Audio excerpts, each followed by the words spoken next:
اور فرصت یعنی ٹائم کی اویلیبلٹی، اس کو بھی لوگ یعنی ضائع کرتے ہیں۔ پھر صحیح مسلم میں حدیث ہے، آپ صلی اللہ علیہ وآلہ وسلم نے فرمایا کہ دنیا اور آخرت کی مثال اس طرح ہے جیسے کوئی سمندر میں انگلی ڈبوئے، اس کے ساتھ جو پانی لگتا ہے وہ دنیا کی زندگی ہے، اور سمندر انفینٹ انلمیٹڈ آخرت کی زندگی ہے۔ یہ حدیث بھی آپ کو اس چیپٹر میں مل جائے گی۔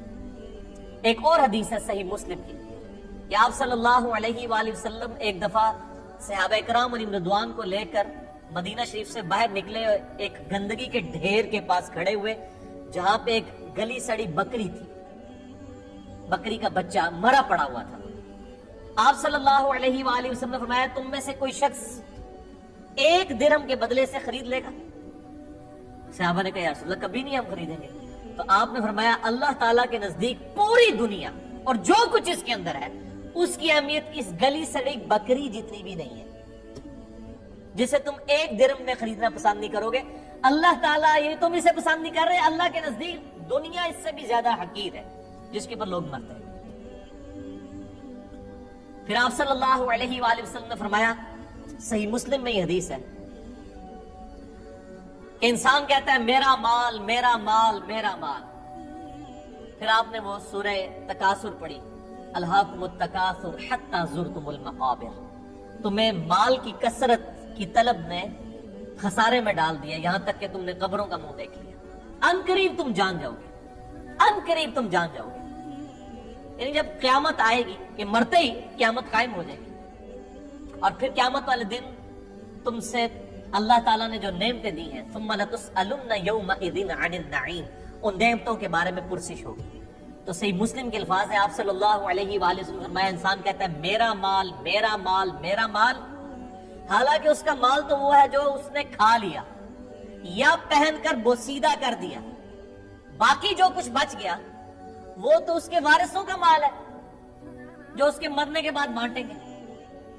پھر بخاری اور مسلم دونوں میں یہ حدیث موجود ہے، آپ صلی اللہ علیہ وآلہ وسلم نے فرمایا ابن آدم کے پاس اگر سونے کی 2 وادیاں ہوں تو وہ تمنا کرے گا میرے پاس تیسری بھی آ جائے، اس کا پیٹ صرف قبر کی مٹی بھرے گی۔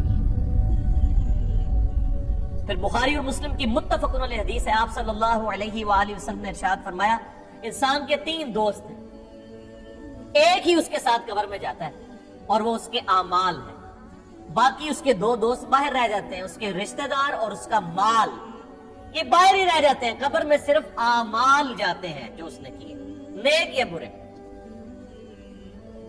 پھر صحیح مسلم کی حدیث ہے کہ دنیا کی زندگی مؤمن کے لیے قید خانہ ہے اور کافر کے لیے جنت ہے۔ جو دنیا میں جنتیوں والی زندگی گزار رہا ہے وہ سمجھ لے کہ اس کی آخرت سٹیک پہ لگی ہوئی ہے۔ یہ ممکن ہی نہیں ہے کہ آپ دوویں جانے مٹھے باؤ، یہ تو ہو ہی نہیں سکتا تھا۔ یعنی دنیا کی کاسٹ پہ ہی آپ کو آخرت ملنی ہے، جو سورہ توبہ میں آیا کہ ہم نے مومنین کی جانیں اور مال جنت کے عوض خرید لیے ہیں، جان بھی خرید لی مال بھی خرید لیا، تب جنت دیں گے، سورہ توبہ میں آتا ہے۔ تو یہ بڑا مشکل معاملہ ہے، اس کے اوپر فی البدی مجھے یعنی بے شمار احادیث یاد ہے۔ اس کے علاوہ صحیح مسلم میں ایک حدیث ہے کہ آپ صلی اللہ علیہ وآلہ وسلم نے فرمایا اللہ تعالیٰ نے دوزخ کو شہوات سے ڈھانپ رکھا ہے، دنیا کی لذتوں سے، اور جنت کو ڈھانپ رکھا ہے ناگوار چیزوں سے، یعنی دنیا کی پریشانیاں مصیبتیں۔ یہ صحیح مسلم میں حدیث ہے، اور اس کی ایکسپلینیشن ہے ابو داؤد میں، ترمذی میں اور سنن نسائی کے اندر، کہ آپ صلی اللہ علیہ وآلہ وسلم نے ارشاد فرمایا کہ جب اللہ تعالیٰ نے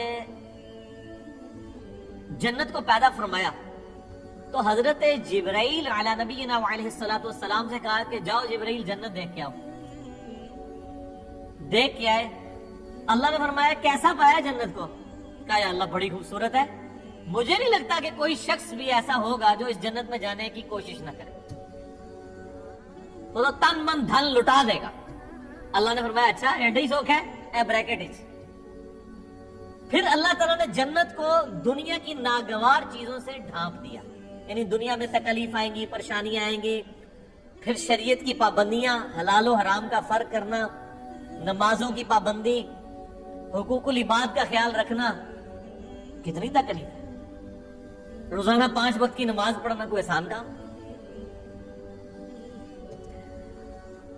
ان ساری چیزوں سے اللہ تعالیٰ نے نا جنت کو گھیر دیا، یعنی جو یہ ہرڈلز، آبسٹیکلز یہ کراس کرے گا وہ جنت تک پہنچے گا۔ اور جبریل سے کہا ذرا آپ جنت کو دیکھ کے آؤ نا، وہ دیکھ کے آئے نا، ان کا یا اللہ مجھے نہیں لگتا کوئی بندہ جنت میں پہنچنے میں کامیاب ہوگا۔ ایڈے کڑگے لا چھڑے نے، یہ پنجابی کہتے ہیں کڑگا، آنکڑے لگا دی ہیں پہنچنے کے لیے، اتنی ہرڈلز، اتنی آبسٹیکلز، مجھے نہیں لگتا کوئی جنت میں پہنچنے میں کامیاب ہوگا۔ یہ حضرت جبرائیل فرشتوں کا سردار کہہ رہے ہیں۔ پھر اللہ نے فرمایا اچھا ذرا دوزخ کو دیکھ کے آؤ، جہنم کو دیکھ کے آئے، کہا یا اللہ اتنا سخت عذاب، مجھے نہیں لگتا کہ کوئی بندہ ایسے عمل کرے کہ وہ دوزخ میں جانے کے لیے کوشش کر رہا ہو۔ توبہ توبہ توبہ، ایڈا سوکھا ہے۔ اللہ تعالیٰ نے فرمایا تھوڑی دیر کے لیے، یعنی ان کو سٹے کروا کے، اور دوزخ کو ڈھانپ دیا دنیاوی شہوات سے، دنیا کی لذتوں سے، اور فرمایا اب جا کے ذرا دیکھو۔ جبرائیل علیہ السلام جب دوبارہ گئے دوزخ کو دیکھنے کے لیے، کہ دوزخ تو ہر بندہ ہی پہنچ جائے گا سلپ ہو کے، اتنی زیادہ یعنی اللہ تعالیٰ نے اس کے گرد لالچیں رکھی ہوئی ہیں، دنیا کی ساری آسائشیں، دنیا کی ساری لذتیں، دنیا کی ساری عیاشیاں، یہ گھیر گار کے انسان کو دوزخ میں لے جانے والے ہیں۔ تو جبرائیل علیہ السلام نے کہا یا اللہ مجھے نہیں لگتا کہ اب کوئی شخص دوزخ سے بچ پائے گا، تو نے ایسے ہی معاملات کر دیے کہ لگتا ہے سارے دوزخ میں چلے جائیں گے۔ یعنی وہ جبرائیل جو تھوڑی دیر پہلے ایک سٹیٹمنٹ دے رہے تھے 180 ڈگری بدل گئی۔ کیوں بدل گئی؟ کیونکہ جبرائیل علیہ السلام نے طارق جوی صاحب کے لیکچرز نہیں سنے ہوئے تھے۔